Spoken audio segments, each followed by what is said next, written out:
Welcome to the channel.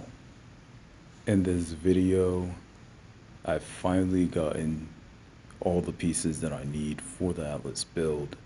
So here it is. I can finally make this video and show you all the finished project. So to start off, I don't like when people waste my time, so I won't waste your time. Timestamps are in the description, as well as my controller layout.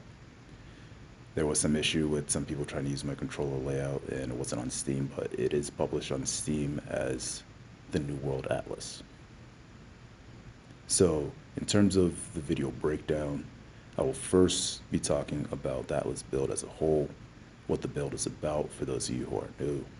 And then for the second part of the video, I'll go into what I am wearing, all the gear pieces that I have, as well as how to acquire them and the expected cost approximately per piece. Then I will talk about in-game mechanics. This is by far the most important aspect of the video, as mastering the in-game mechanics will allow you to use the build to the highest degree of proficiency. And that's very important because these mechanics are things that you want to master in order to PvP as a whole, but also a build is only one aspect of a PvP player. So mastering those mechanics and knowing the individual tech for the build is very important as well.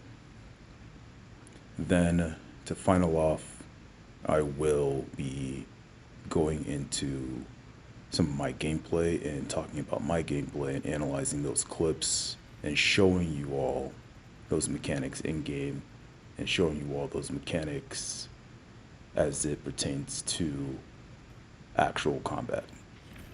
So without further ado, let's get into the first section of the video, which is what the Atlas build is all about. The Atlas build is a melee tank build. This build excels at defense, it excels at overall survivability and sustainability. So sustainability is your ability to recover when you take damage. That's different from overall defense, I would say. It's your intrinsic healing ability. So sustainability is very important, and this build excels at that. But also the defense aspect. You're in heavy armor and you have some of the highest mitigation in the game currently. It also excels at CC, or crowd control. And so the build is a very combo intensive build. It relies on your ability to know the proper sequence of attacks in every situation and how to mix and match your abilities and cooldowns to maximize your damage in any scenario. When I go to the mechanical aspect of the build, I will detail all the things that you need to know in order for you to excel with your combos. But overall, things that it excels at, or things that it does well, will be the combos, CC control, overall defense, and sustainability. The things that the build lacks will be execution power and offensive mobility. Let's break down those two aspects. Execution power is your ability to kill an opponent who is low health. So when an opponent reaches 30% health, do you have the power to finalize this player and kill them off? That's where the build will lack. Killing someone who does not want to die is tough with the Atlas build because of its lack of execution power. Offensive mobility directly ties into execution power. So your offensive mobility will allow you to chase someone who is actively running. That is the weakest part of the build. And it's so weak in terms of chasing someone down that when someone begins to run with Atlas, when you're using Atlas build and someone begins to run, your best bet is to ignore and let them go. All builds, in terms of balance, have strengths and weaknesses, and it's very important that you understand that, because you will not catch the player who does not want to die. You will not catch the player who is not trying to kill you. Those are two aspects of the build that it lacks. But otherwise, in terms of fighting against someone who actively wants to kill you and trying to combo and also trying to disable people, the Atlas build is unmatched. Now, that's the general overview. The name Atlas comes from the Greek Titan who carries the world and the heavens on his shoulder. That's the origin of the name. And with this build, if you follow everything to a T and you practice it religiously in combat, you will be able to carry your team on your shoulders. So let's dive into what I'm wearing. Gear and attributes, as well as skill points. Let's dive into all of that. So I will first run through the individual pieces as quickly as I can, so that those of you with very short attention spans like myself can easily see exactly what I'm wearing and not listen to me yabber on about the individual specifics. So that's what's happening right now. Let's see if I can go to my attributes. I just used my attribute food. So that's your strength, and then mastery, like this. That's the sword. That's the Warhammer. All right, let's get started. For the gear pieces, I forgot to show the horse too. That's what I have for the horse. Okay. For the gear pieces, I'm wearing 3 pieces of Frigid Dawn. This, for me right now, is non-negotiable. 3 pieces feels like as tanky as I currently can be in this patch. I tried 2 pieces, I've tried 4 pieces, and 3 is as tanky as you can get without compromising very specific aspects of the build that also tie into survival. So when you have a piece of Frigid Dawn, it's always going to be Elemental Aversion, Enchanted Ward, Health.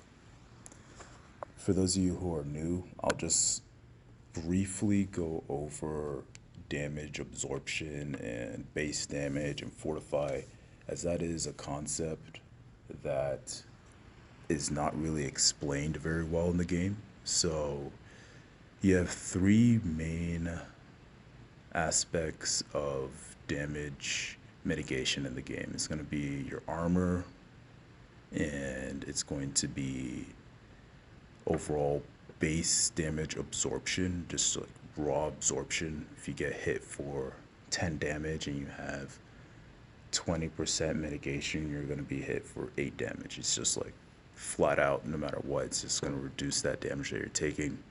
And then base damage reduction, which is a little bit more obscure, and it just ties into the whole damage mitigation formula. I won't get into the very specifics of that. You just have to know that it exists. In terms of the strength of all 3 of those categories, damage absorption is going to be the strongest, and then fortify / base damage sort of contend with each other depending on who is hitting you and how much Ren you have on you. So armor, also known as fortify. So you have your base armor, which is your heavy loadout. And your heavy loadout is like your weight, and that essentially has its own specific perks that come with being in that loadout. But having heavy armor, you can see your armor rating on the bottom over here, that gives you a set amount of damage mitigation. And then fortify, the cap for fortify is 200%. You have different things that will give you fortify, and that increases your armor by that percentage. So heavy armor, you're gonna have more use out of fortify than a light armor player. For damage absorption, that's just raw absorption. That is, it will mitigate all the damage that comes to you by that percentage. So on my amulet, I have thrust protection, which is 15% less thrust damage. That's in the damage absorption category. along with gems as well. So this is physical war 2.5, physical damage absorption. It's just raw absorption. You're going to decrease that. So those are your strongest forms of damage mitigation. And you can essentially build and compensate for areas that you're lacking with gems, as that will have one of the highest forms of mitigating that damage for you, or using a protection perk. The protection perk, and so the cap for damage absorption is 50%, but the protection perk that you can get on your amulet as well as on a shield. And so I don't have a shield here that, oh yeah, so you're looking at this named item, it says /ward, that's also damage absorption. And so this will decrease slash damage by a lot. So that's something to consider as well in terms of just, as I blaze through all of this, just setting that foundation. And base damage reduction, that's like elemental aversion, it's like physical aversion, it's also defined stance, which I'll show you in a minute when I get into the skills and all of that. Okay, glad that's out of the way. So also, if I talk about fortified, I have to talk about rend. Rend, the cap is 70%. So you can decrease someone's armor by up to 70%, but that's, well, actually, I lied. It's not truly 70%. It will subtract from whatever fortify that the player has initially, and then a player who has no fortify, they can be rended to a maximum of 70%. So they can be negative 70% armor. All right, that's out of the way. Just to mention empowerment too, because we do use empowerment in this. Empowerment's cap is 50%. Weakened essentially is the opposite of empower, and so that subtracts your empowerment. And then you have base damage, which is, there's some perks that will increase your base damage as well, like invigorated punishment. And so things like that, base damage, like all your empowerment is calculated based off of your base damage. So things that will decrease your base damage, like let's say Blood Drinker, will make it so that all your empowerments are actually a lot weaker. Like even though it's better to be weakened than it is for you to have decreased base damage.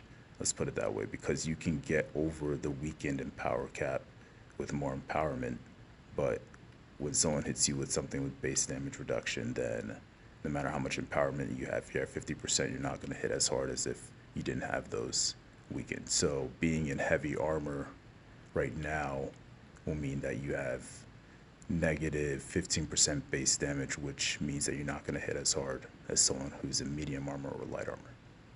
Okay, so we got that out of the way. Let's go into what I'm wearing. So, like I said, 3 pieces of Frigid Dawn. Each piece makes you extremely tanky. I call them Juggernaut pieces because they just increase your survivability by a ton. I'm using Void Dark Plate, so sturdy energy, extremely good to have, because when you use blocking, when you're blocking often, you can time this appropriately to essentially jumpstart your stam regen as you go into your back bar. And if you are using the Warhammer and you are essentially dodging as you're attacking, the 250 strength perk regens you as you're doing that, but also having that sturdy energy as well is going to combo that together, so it allows you to maintain your stamina. So those are those pieces. And then for the legs, this over here is from the Gorgon raid. This is going to be dropped from the second boss, and it has hasted vigor and health that come with it, and you can put accelerated defiant stance there. So in terms of the major perks that you want for your pieces, you want to try and get accelerated defiant stance, but if I was forced to drop one perk out of all the things that I'm wearing on the body, I could live without accelerated defiant stance. Hasted vigor is good because of the haste, and in this patch, haste is actually viable for this build. Previously it wasn't viable, because we were just perma-slowed to the extent where you weren't gonna get any value out of haste. But with the amulet having unimpeded, so this also drops from the Gorgon raid, and you can essentially put on any defensive perk you want. I go with thrust protection because all projectiles that are physical damage that are being lobbied at me will be thrust damage mostly, or it's going to be a mix of thrust and some elemental damage. But thrust is a very good go-to because then you cover spear, you cover parts of rapier, you cover parts of the SNS heavy attacks. You also cover great attack, great sword, steadfast strike. There's just a lot of thrust damage out there. Also, there's a lot of slash damage as well. You could go slash protection if you're worried about bleed. Also worry about the melees.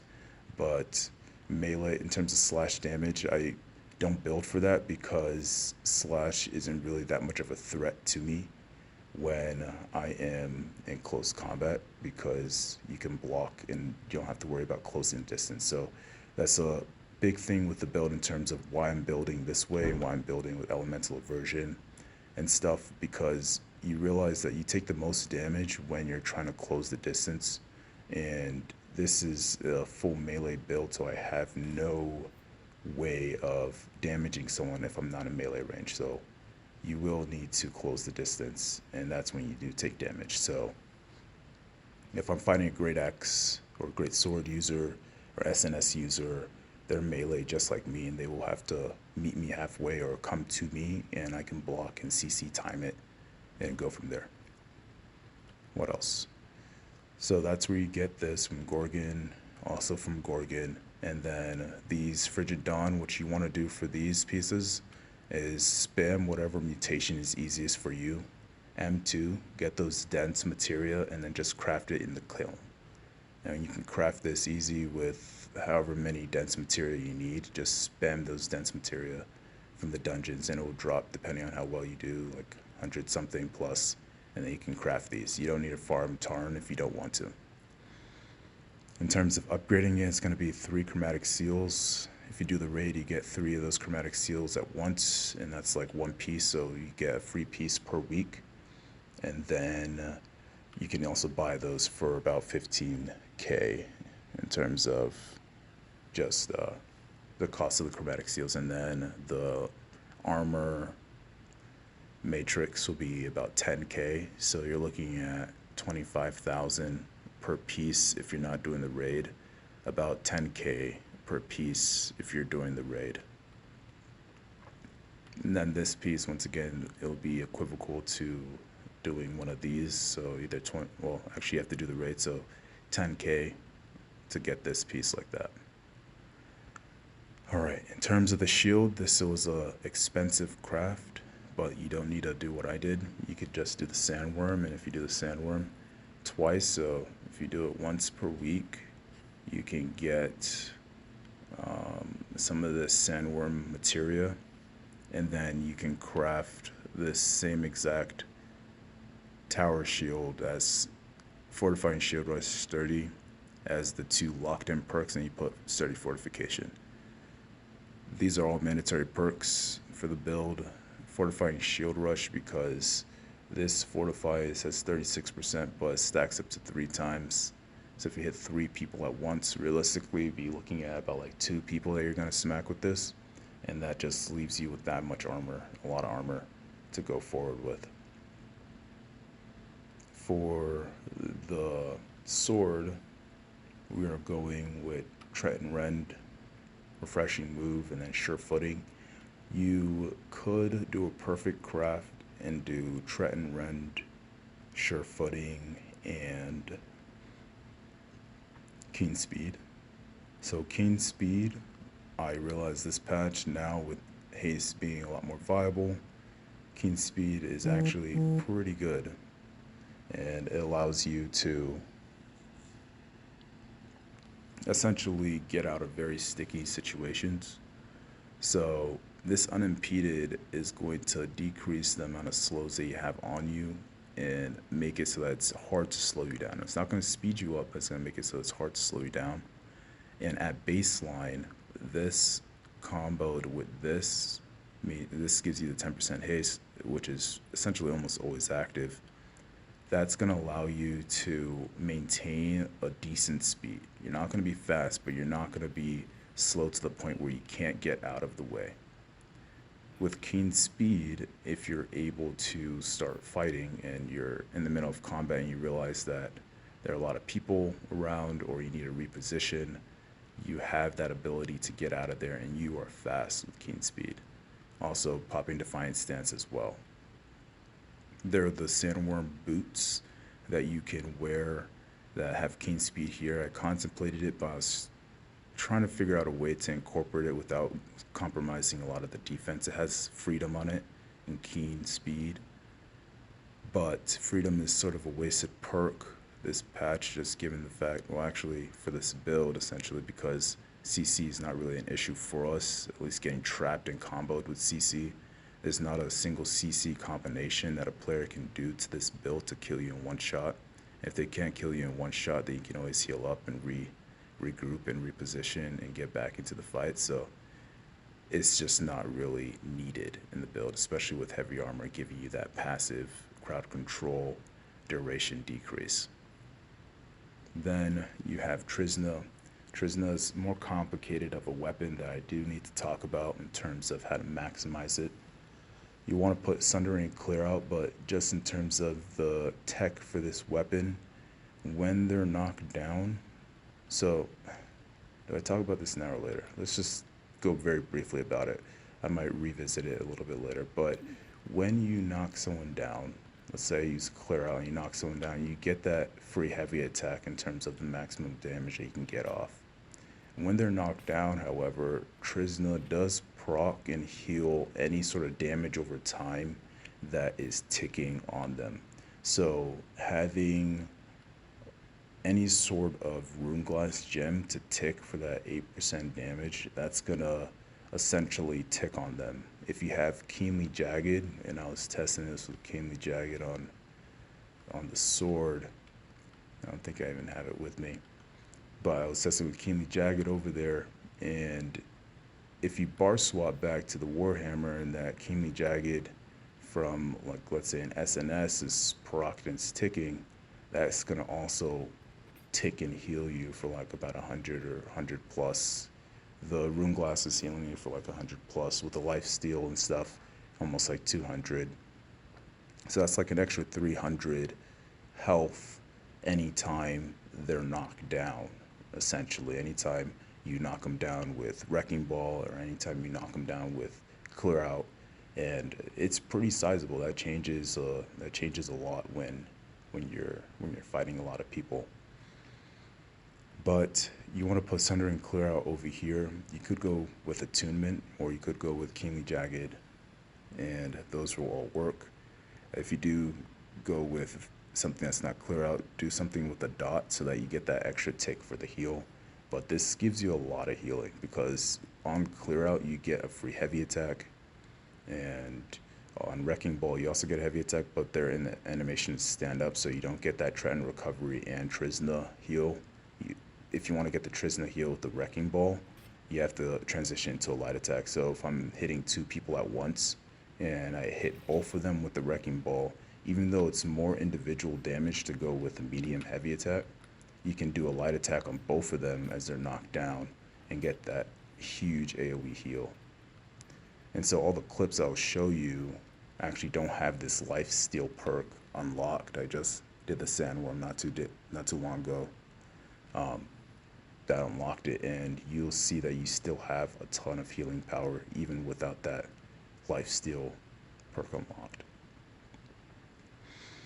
Yeah, so to final out this, to maximize Trsna, Clear Out into heavy attack, that is going to essentially be your primary heal for lifesteal.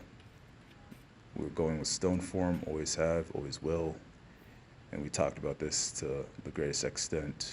Now let's talk about the Gorgonite ring. This is another craft. So out of everything here, you You can do sandworm to get this. It'll require 2 weeks of sandworm, just once a week, 2 times, and you can get that for fairly cheap. This as well, Gorgonite, fairly cheap, 10k to upgrade. This over here, cheap again, 10k to upgrade to put the whatever perk you want. A pain in the butt to farm, but now that the raid is a lot easier as people get to know it, then this is not too bad. This is going to be a perfect craft that it will require about 140 prismatic ingot, and it'll also require 2 jewelry matrices, if I remember correctly, and a prismatic scarab, which, I mean, the price fluctuated so much on my server. It was like 300 gold at one time, and then it became like 12k. So, I don't know. But what you want will be strike damage and invigorating punishment. And then this third perk is a flex perk. You could go leeching, or you could go with empowering cleave. So this has been a very tough decision for me. I've been moving back and forth, and I can't really determine what's better. In terms of combat as a whole, the leeching has served me better because I was able to maximize its use in all scenarios that I encounter. So leeching is going to do well in a 1v1, it's going to do well in a 1vx, it's going to do well at all times. For the empowering cleave, this is only going to do well if you are fighting people who are melee, and fighting multiple people at once, and you're actively not doing enough damage without it. That's when you're gonna have a good use out of this. And it was very conditional, and then has that 5-second activation cooldown. And what I was noticing was sometimes I would accidentally proc it on my SNS bar if I was essentially doing like triple lights to get cooldown reduction and stuff, and I would waste half of the what do you call it, empowerment. So it's only gonna give you empowerment on the next 2 hits. So that in itself, if I'm going into a big combo and I hit someone with shockwave, but I already used one of the hits already on the SNS, then shockwave is a low damage ability, and it's just not going to get its full potential. But it could be useful if you get everybody with a shockwave first and proc it, clear out as well, and go from there. So that's up for debate as to how good that is. And then for the earring, it's just a very generic. I could upgrade or could buy an earring that's 700 or farm. I know there's a keratin earring that has healing heart and regenerating. You can upgrade that to 700. However, I am waiting for the new artifact to see what perks are on it. If it has good perks, then I'll wear that. If it doesn't have good perks, then we'll have to decide whether the perks are worth wearing it just for 725, or if it's worth me just doing this, because healing heart and regenerating are mandatory perks, and it's hard to pass both of those up. Okay, I covered that. In terms of the food, I'm just wearing the basic 44 strength food like that. I do run either 500 honing stone or the 400 honing stone. It doesn't really matter. It's like a few percent difference, if that. Okay, let's see. Let's do attributes, because that's also a big change. So with the build, what I realized this patch was, first off, with the grit removal, the 350 con perk was not nearly as useful, and it wasn't activating nearly as much as it was before, and the overall defense you got by reaching this threshold was not as impactful, or is not as impactful now as it was previously. So the amount of health, actually, I don't know the amount of health difference, but I'm about to just check it right now. So I used to do 350 con. So at 350 con, you're at about 23,000, 23.1. And let's see how much health we have when we just go 300 strength. I believe it was like 2.6 previously. So all that is to say is I'm going with 300 strength now because the 300 strength passive does significantly more for the build in terms of damage output at such a little cost of health. So I'm at 2.6, 2.7, 2.6 health, or 22.6, sorry, K health compared to 23.1. Like, it's barely any health difference at all. It's like, what, 500 health difference compared to getting 7% base damage essentially anytime you're in combat. It was a no-brainer for me. I barely lose any sort of defense. So this is what you want to do. You're going to hit significantly harder at the cost of 500 health, give or take. And then this passive, I mean, it really only was active when I'm on Warhammer throwing heavy attacks, and it's only during a short period of the Warhammer attack, as well as that initial startup is considered like a light attack. So there's that. Now, let's see. So this is the sword and shield bar. One thing I do need to mention, so briefly, sure footing and battle mobility. I'll talk about this in the mechanical aspect of the build. When you have both of these, they stack, and this is going to allow you to navigate the battlefield while maintaining high defense. More on that later, but going forward. Now, this is good. So when you're hit with a lot of debuffs, if you're spamming heavy attacks, you should be cleansing off a couple of them. It's difficult with rune glasses counting as a debuff and you're cleansing someone's rune glass that is going to expire anyways. So it's very situational, but in a 1v1 it tends to do well, especially if you're spamming it back to back on your heavy attacks. And then we've left the third light attack rend to go for the empowerment now, because the third light attack rend essentially, without the grit, it's hard for you to get that third light attack. Now, on this side, the defender trees remained essentially the same throughout. I haven't really changed much. This is a new passive over here, and one with the shield is a passive that's very good to use, or very good to have if you're on the SNS bar a lot. And that's important because if you're not on this bar a lot, then having the tower shield and increased duration is not going to affect you as much, because you're going to be bar swapping and removing all the buffs anyways. So I sort of switch back and back between this and this, having that extra stamina as well. And so you can essentially dodge, hit someone with a shield rush, and bar swap into another dodge and have some stam left and not be completely gassed out.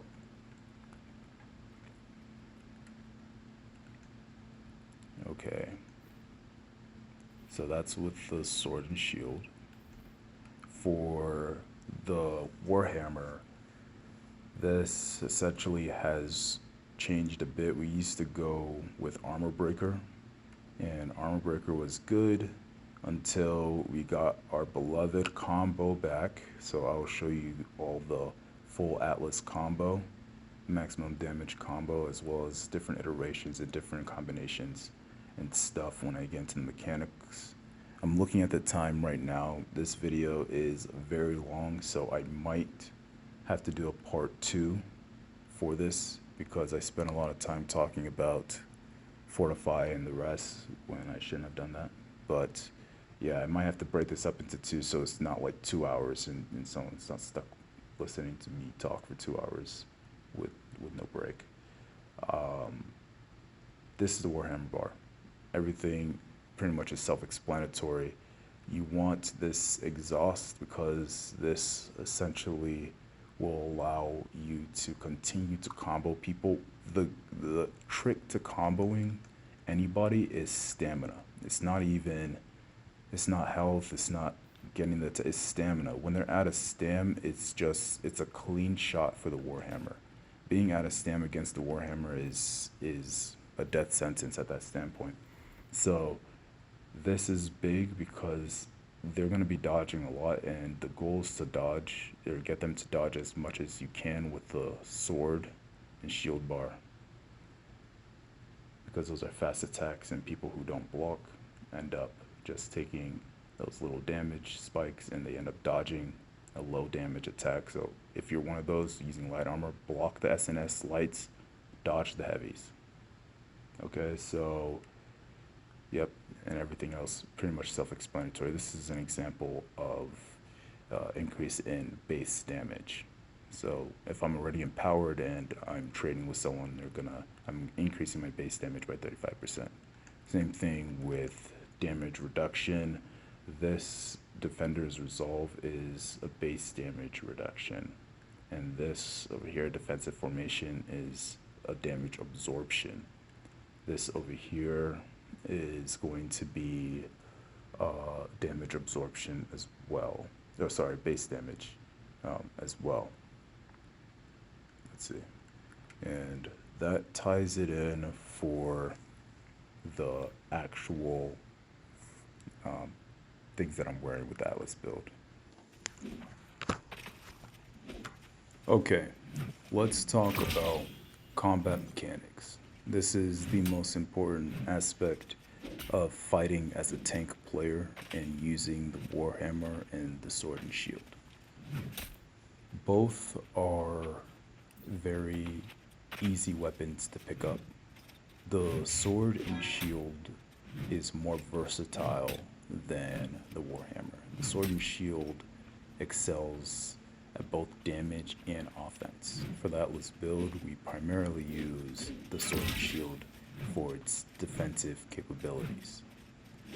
As a result, it's a lot easier to master the Sword and Shield aspect of the Atlas build than it is the Warhammer aspect. The Warhammer is by far one of the most complex weapons that's in the game when you learn how to use it. The weapon at the surface level is extremely simple, and it's also very slow. However, I will show you exactly how to make it a lot faster and also all the complexities that go in with the Warhammer. That being said, everything that I say here is going to require you to actively practice and build the muscle memory, especially with the Warhammer. To start out, Warhammer has 3 different auto attacks. There's the heavy attack, there is the medium attack or partially charged heavy attack, and there is the light attack. The first step to improving your overall gameplay with the Warhammer is to learn how to do all 3 of these. It is so important because the Warhammer, when you're using it in combat, it is very predictable and it's very slow. The only way that you're going to land attacks with the Warhammer is if you are unpredictable and you're able to be fast. So here is an example of the medium attacks.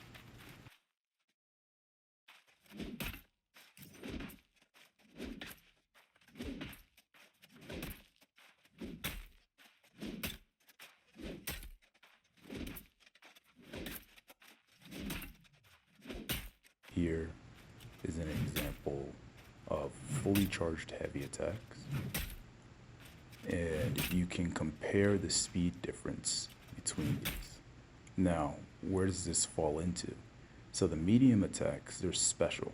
The medium attacks, they are able to break the stamina of an opponent extremely fast. So when you encounter someone who's blocking, this is someone who's blocking with a tower shield, actually the wall with sturdy, you can break their stamina extremely fast using the medium attack. So anytime you see people complaining about tanks blocking and just holding block, they don't know how to deal with that because they're not skilled. Don't be like those people. You know how to deal with a tank who's blocking. You spam your medium attacks, and the timing is strict, but once you perfect the timing, then you will be able to use this in your combos. Next, with the Warhammer, we will talk about feinting. So, like I had said previously, this is the aspect of the Warhammer that's going to change it from a simple weapon to a complex weapon. When you're using the Warhammer, you can feint. We all know this. Instead of doing the attack, you can feint it directly into an ability. Now, what if I told you that as you're using the Warhammer and you perform a feint, if you delay the feint, you can essentially still perform that feint maneuver, but attack with the feinted basic attack. So, let me break that down. You do a heavy attack and you feint a heavy attack into an ability. Right, that's all nice and simple. That heavy attack that you cut off that animation to transition into ability, you can still do damage with that heavy attack. And that's the key. So I can feint a heavy attack into an ability, but if I aim that feinted heavy attack at an individual and I delay the feint, then I can essentially cut off the tail end of the Warhammer animation into that ability. So the Warhammer has a set animation time, and when you perform a feint, you cut off or you truncate that animation into the ability, but you can also truncate that animation into the ability but still do damage with that truncated heavy attack. That is going to increase your speed at which you transition from a heavy attack into an ability. And this is something that's key in terms of your combat because timing is everything. When you're fighting someone with the Warhammer, everyone knows to dodge when they see a certain animation or when they are fighting you and they see that you're doing heavy attack into shockwave. After they get hit with the heavy attack, they know you're going to follow up with the shockwave. It's programmed for them to dodge. It's programmed for them to do certain things. And when you're fighting multiple people, they all know those set combos. However, what's going to make it very difficult to get their timing right to dodge you in particular from other Warhammer users is when you master this technique. So truncate those heavies and mix it in. You don't have to do this for all the heavy attacks that you throw into transition to ability, but throw it into your mix to throw off that timing, and you will be catching a lot of people who are not prepared for a Warhammer that's just hitting a lot different. Like they won't be able to place why they're not dodging or why they're not able to predict your movements because you're switching it up. That's the big thing, is switching it up. So the way you know you've gotten this is the audio. When you feint a heavy attack into an ability and you do damage with that heavy attack has no sound whatsoever.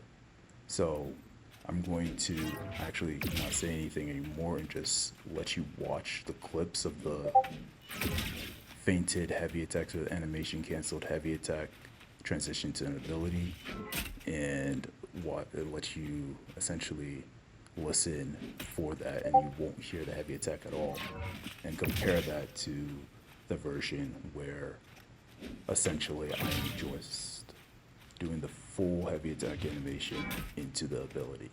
You can also compare the speed as well.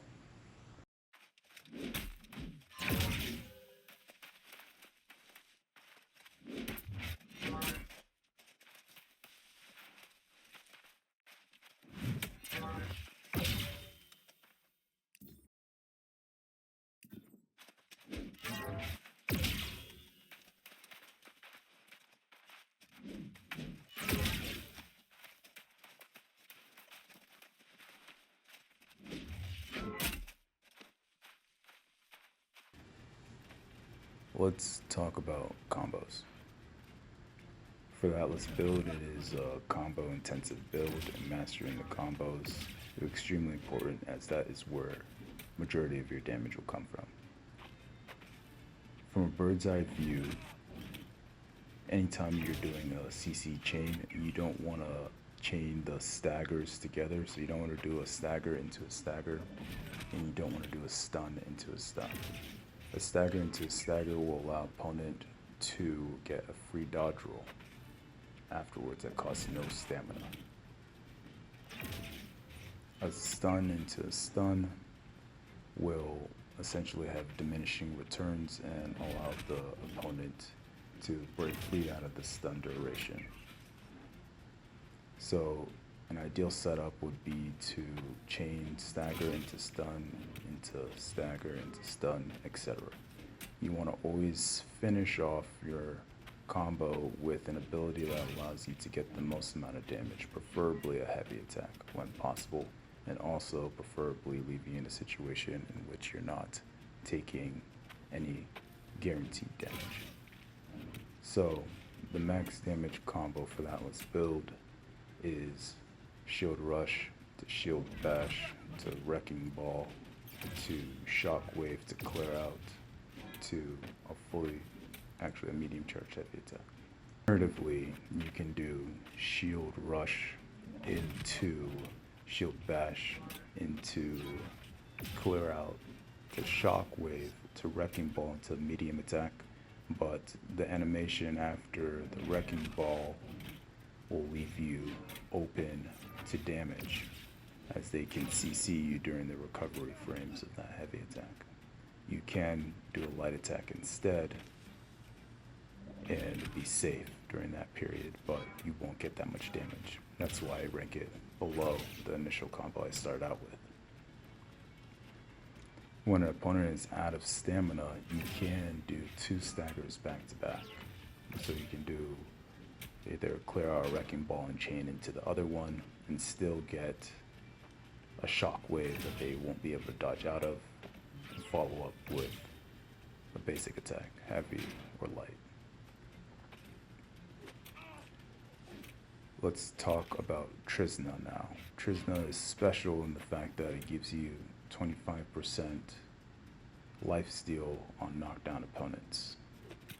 This lifesteal does tick off of damage over time. So over here I have Keenly Jagged on the sword, and I proc that.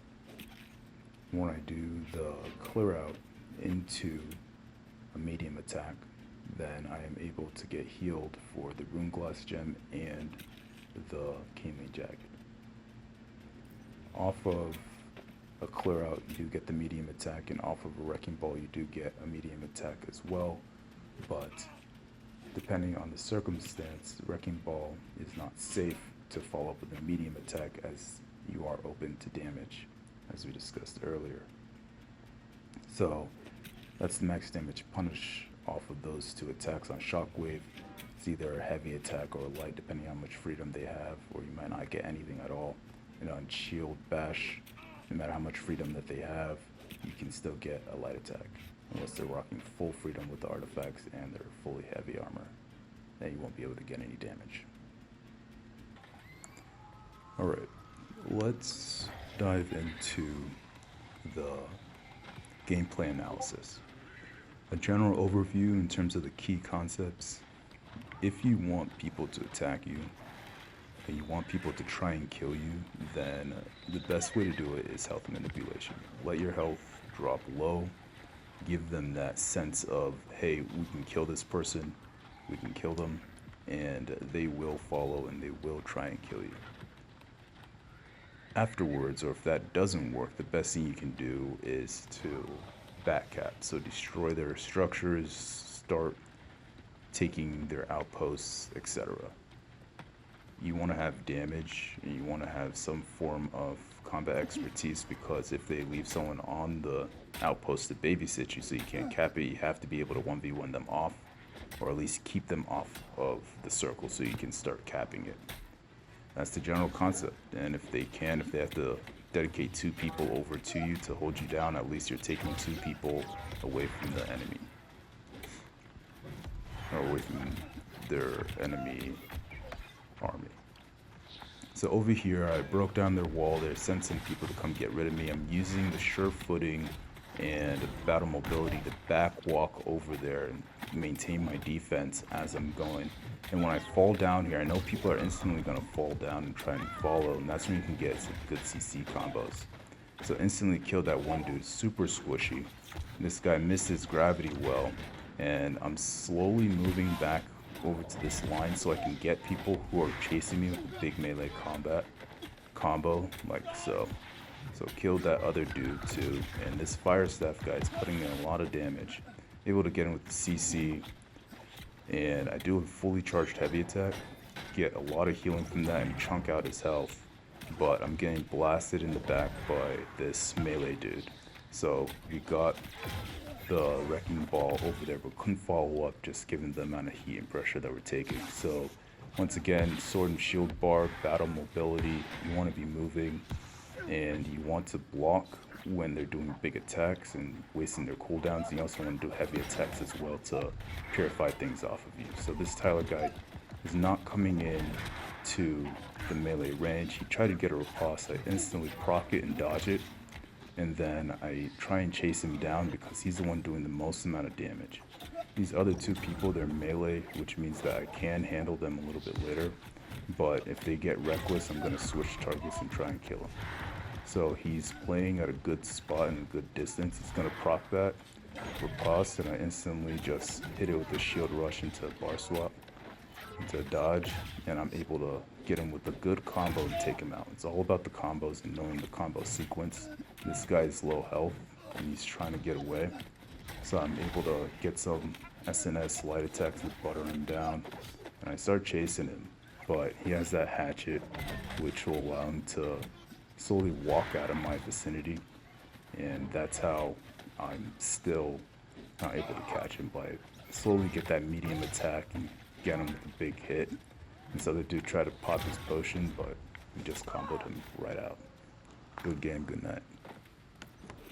In this clip, I am contesting this spot with 3 other individuals. I see this guy low health, and there's also this tank who's very hard to kill. So I instantly focus the dude who's low health. Looks like he's playing the avoid and play style. And with people like this, it's only a matter of time, right? It's only a matter of time before they die, and he was careless, got wrecked.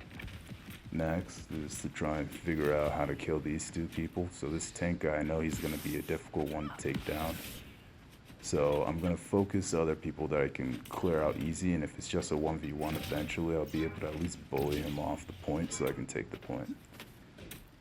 Right now he's not really doing that much damage. I need to get this fire staff dude. I'm out of stam, but what I can do when you're out of stam is to just slowly work your way up by doing melee attacks so that your 250 strength passive can override that stamina regen, or give you increased stamina regen. So now the other dude is back.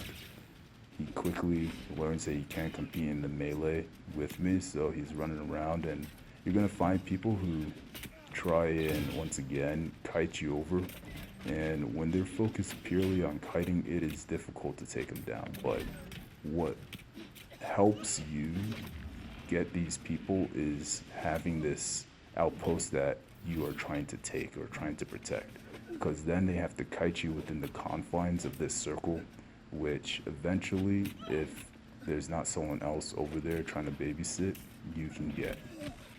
So he knows he can't compete with fighting, so his best bet is to just try and stop me from getting this outpost.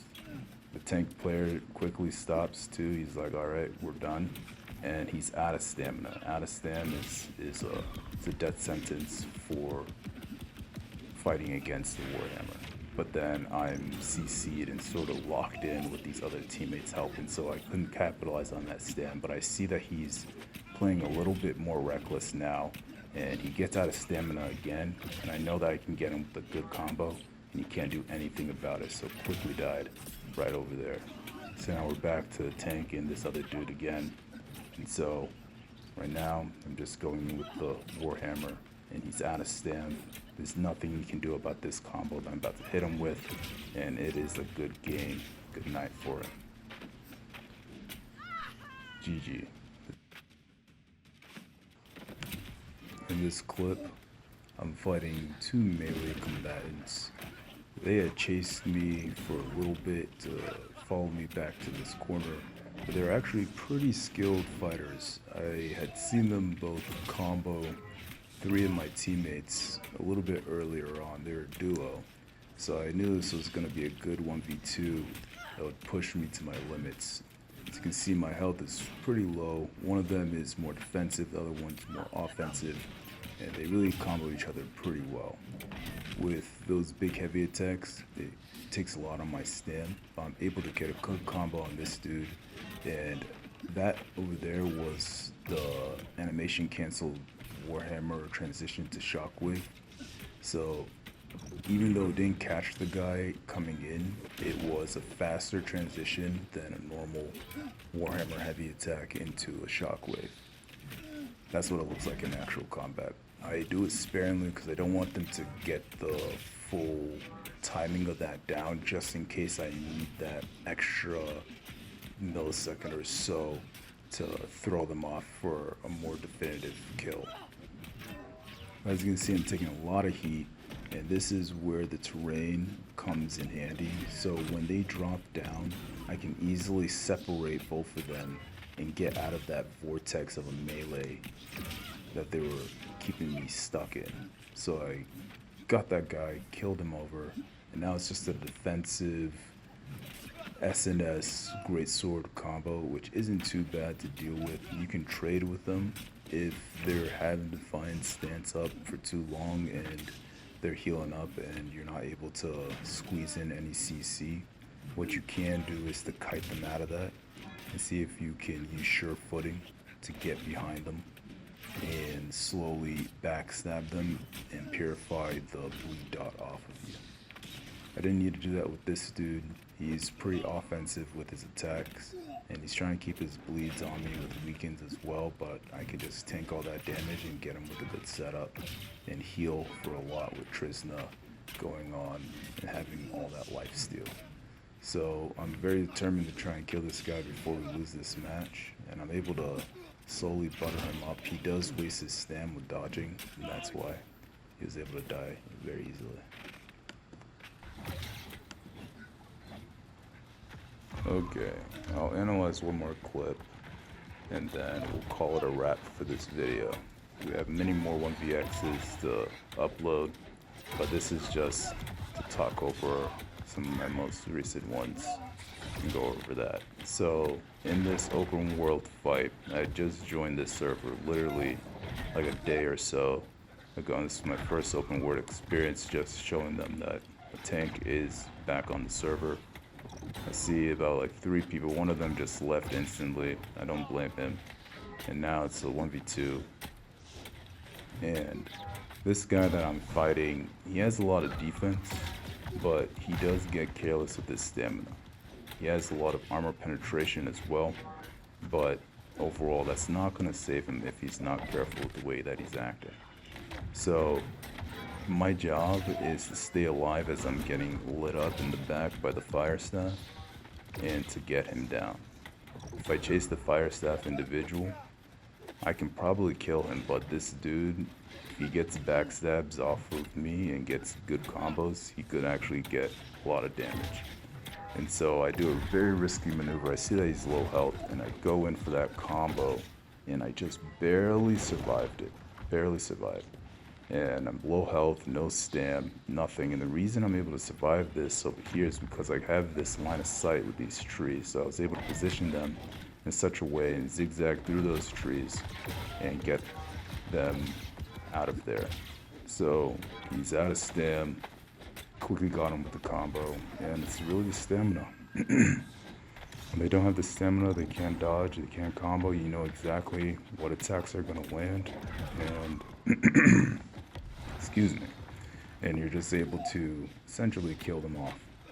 So this dude was not able to do a lot of damage to me while I was fighting that melee guy, so I know that as soon as he's solo, this Roger Rabbit, I'm able to get him out completely. So I'm full health, fully buffed, and it's just, this is a no-brainer. It's a 1v1 now. And in melee, he could probably compete, or if he was ranged and tried to run, he could escape, but he's determined to fight, and I did respect that. And we're able to finish him off. So this concludes the video. Just keep on practicing, keep on PvPing, keep on using your build, modify the Atlas build for whatever works for you, and go from there. Peace.